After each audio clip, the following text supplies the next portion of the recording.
This is the introduction to my novel, It Knows You by No Other Name. It's available on Amazon, Barnes & Noble, iUniverse. So I'm going to try to read the opening section. To understand, you have to remember how a cloud shadow might roll across the Indiana hills on a July afternoon and give you goosebumps in the sudden coolness before the sun returned. You have to remember taking your mother's hand and walking down the hill where you lived to the field with the high weeds and the horses, and then when you looked again, found the same field broken apart into huge boulders of limestone where you and your brother had climbed looking for blasting caps. They built a stadium there with ramps that you could race down on bicycles. Pastures grew houses and yards. Children appeared behind fences. To the east of your street, bulldozers created open ground for trailer courts, which the university rented to married students. The greenhouse where you had played with the florist's son was replaced by a large dormitory. There were fewer and fewer people coming to your family's grocery store. You had sold penny candy to the other kids from behind a pretend counter on the front porch. Your mother had taught you how to skip up and down the aisles after you'd come home in tears from kindergarten, being the only one that didn't know how to skip. You have to remember sitting at a table in the adjoining kitchen while your mother made lunch and watching a pocket knife blade slide out of the crack between the door and the door jamb and unlatch the hook. Al had come to visit your mother. You think she scolded him, but that's vague and you really don't recall any other time he was there. And still you know that that store was closed for good shortly after, and somehow he was a part of it.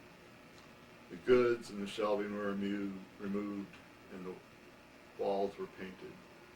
After the nooks and crannies were gone, as well as the bundles of straw brooms and the cases of orange soda that caught the light from the front windows, there didn't seem to be any secrets left around to be saved, or anywhere to put them if they were.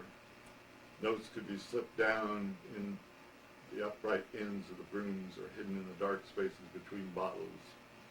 You were left with the whole, with the white walls of the living room you received in exchange, a room that's always seemed empty and chilly in comparison.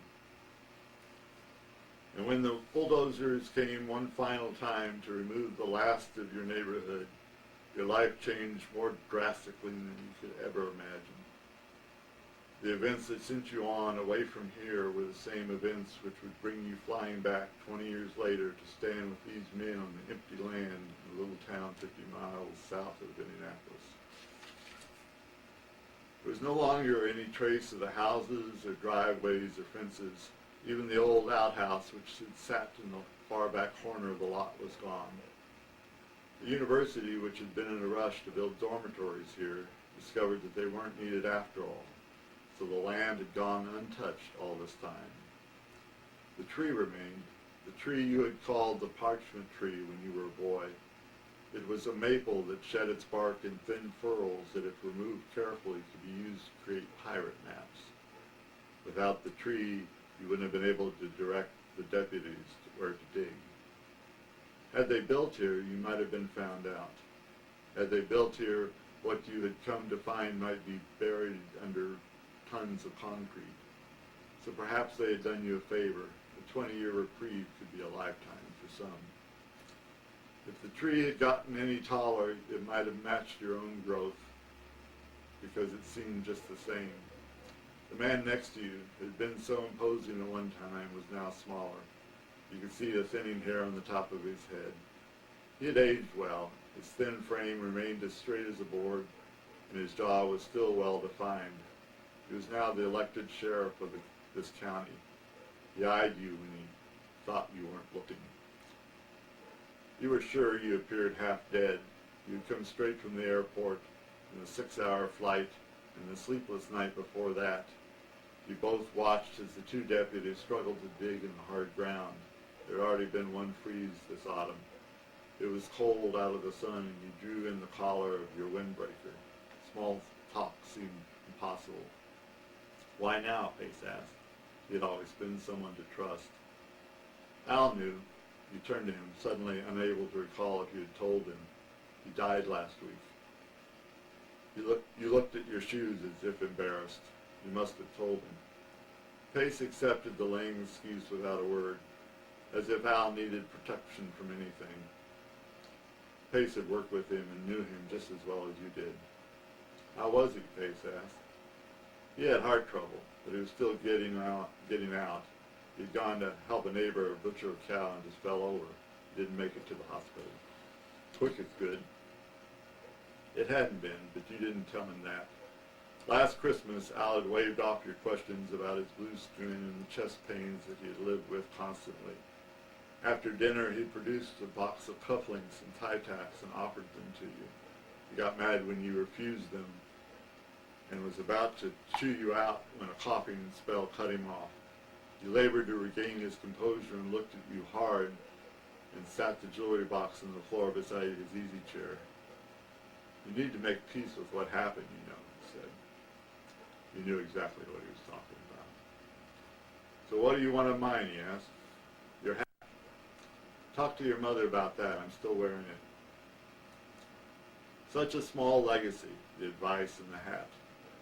His hat had come with you in a brown grocery sack as carry-on. Later, after you were done with Pace and his deputies, it came back with you to Los Angeles. The kids took it down from the shelf and played with it when they were small. The little Indian feathers came out of the brim and it got beat up, but it made you feel as if you were still around somewhere. You would have been the first to take it off and stick it on the head of a 4-year-old.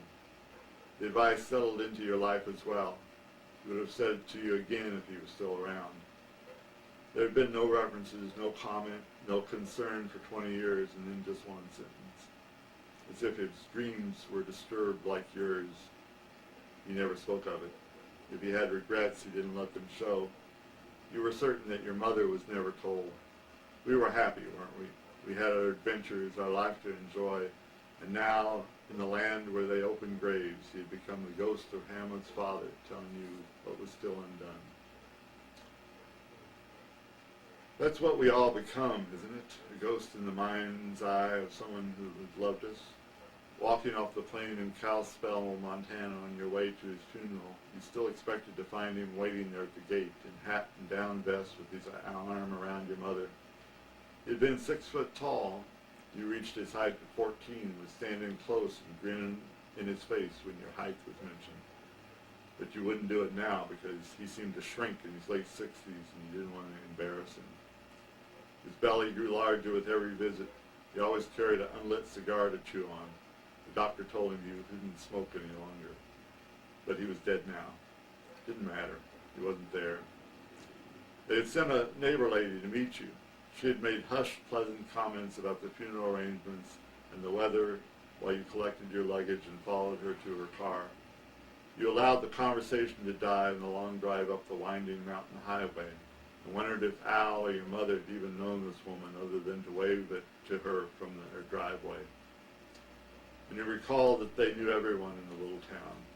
Al had played Santa Claus every Christmas at the local supermarket up until last year.